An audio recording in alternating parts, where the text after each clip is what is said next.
Assalamualaikum warahmatullahi wabarakatuh. Selamat pagi, selamat siang, selamat malam bagi teman-teman semua yang lagi nonton video ini. Jumpa lagi dengan saya, Mekanik Desa. Untuk kesempatan kali ini saya akan membahas komponen kelistrikan pada sepeda motor, yaitu kiprok. Nah, untuk kiprok ini saya bahas adalah kiprok DC dan kiprok AC. Yang kita bahas untuk pertama kali kiprok AC dulu ya teman-teman. Kiprok AC adalah bentuknya seperti ini teman-teman. Jadi bentuknya seperti ini.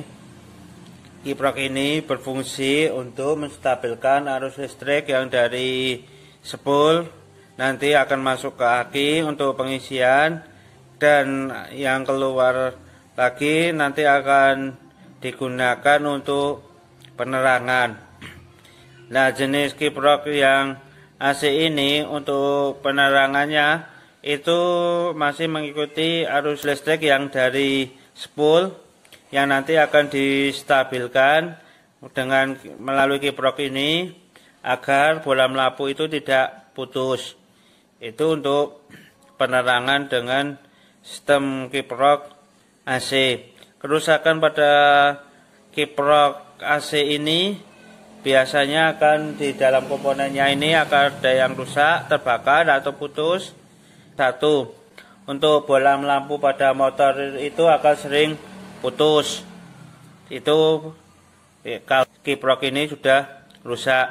Yang kedua, itu bisa menyebabkan pengisian aki berkurang. Tidak ada pengisian pada aki, sehingga aki pada sepeda motor itu akan ngedrop atau sering ngedrop. Ketika aki itu sudah ngedrop, maka tidak bisa digunakan untuk starter. Bunyi klakson lemah. Itu kalau aki itu sudah ngedrop. Itu untuk jenis kiprok yang AC. Nah, untuk yang kedua adalah jenis kiprok DC. Ini penampakan dari kiprok DC ya teman-teman. Cara kerja kiprok DC ini adalah arus listrik yang dari spool ini akan masuk ke kiprok. Habis masuk dari kiprok nanti akan masuk ke aki untuk pengisian. Habis masuk dari aki itu akan keluar untuk penerangan, pengapian, starter. Pengisiannya masuk ke kiprok ini dulu, baru nanti dari kiprok ke aki, habis dari aki baru dibagi-bagi untuk kepentingan di jalur kelistrikan sepeda motor. Kerusakannya itu sama ya teman-teman.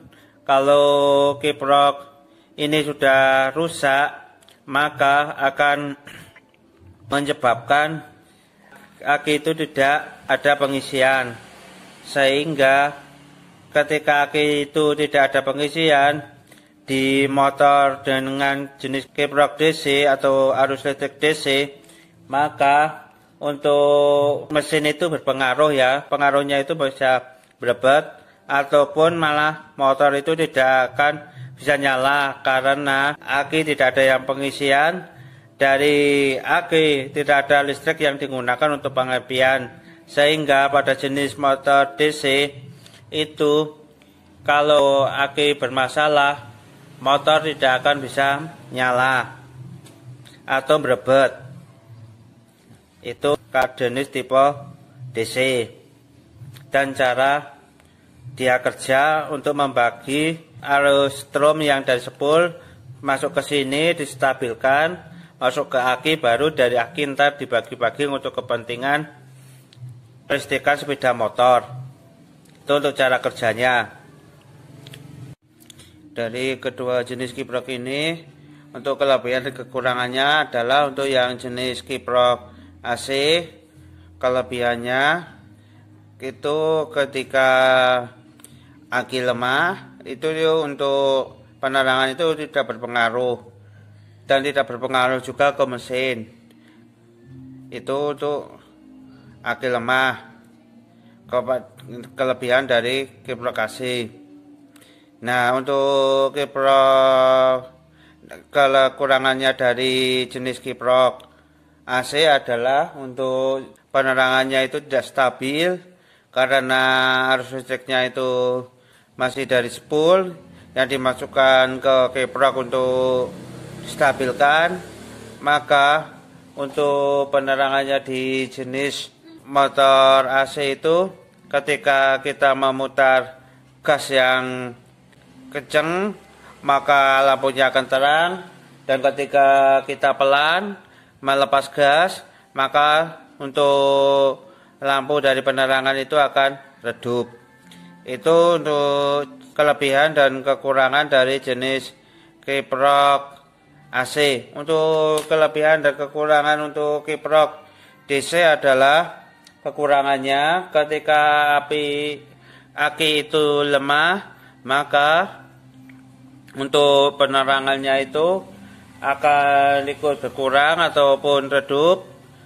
Tetapi untuk kelebihannya dengan jenis kiprok DC ini untuk penerangannya itu stabil ketika aki itu normal, dan ketika aki itu sudah rusak maka untuk penerangannya itu berpengaruh. Begitu pula dengan pengapian, karena kalau di pengapian DC maka pengapiannya itu sumbernya dari aki. Maka ketika aki itu sudah mulai rusak atau suak maka akan berpengaruh pula di mesin, terutama di pengapian.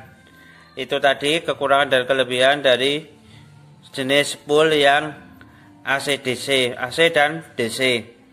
Sekian dari saya. Jangan lupa like, komen, share, subscribe agar bisa membangun channel kami menjadi lebih baik. Assalamualaikum warahmatullahi wabarakatuh.